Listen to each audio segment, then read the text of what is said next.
Concept 3, column width. Column width simply refers to how wide your columns such as A, B, C, etc. are.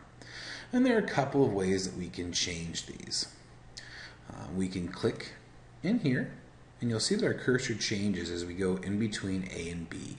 And it turns into a dark line with arrows going either way. And we can click on this, and you can see it says width, 8.4, 10, 13, 14. It counts for us.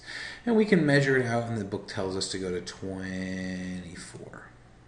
There you go. That's one way that we can do it, where we can manually come in and adjust how big our sizes are. Another way that we can do it is we can move to any cell in column A and click on the Format button in the Cells group. And again, when we talk about this, we'll talk about our ribbon up here. Our ribbon has lots of different groups. Here's our cell group, and then we have tabs up at the top. So sometimes we say, go to the Insert tab, find this group, etc. Right now we're going to our Home tab, finding our Cells group, and clicking on Format. When we do that, it'll ask us what do we want to format, and we are going to choose column width because that's what we're working on. And we'll say how much do you want, and we're going to say 20. And this is another way. I personally wouldn't recommend that method. Rarely do we ever have to have it measured down to that exact precise amount, and that just takes more time. The easiest way to do this, in my opinion, is to come up in between A and B, and this is often called like an auto fit.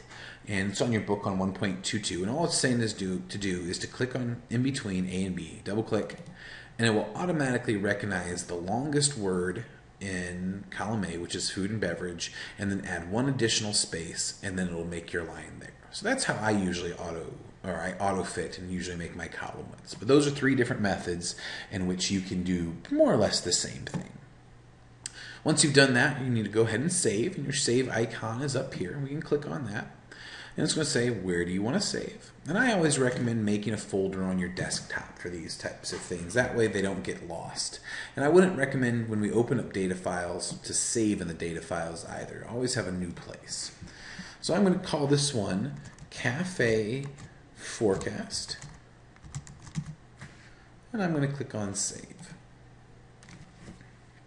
Once we've done that, I'm going to open up my File tab here. And I'm going to come down to Close. And what this does is closes out the document, the workbook I was working on, and leaves Excel open so I can continue to work. And what I'm going to do now is open a file.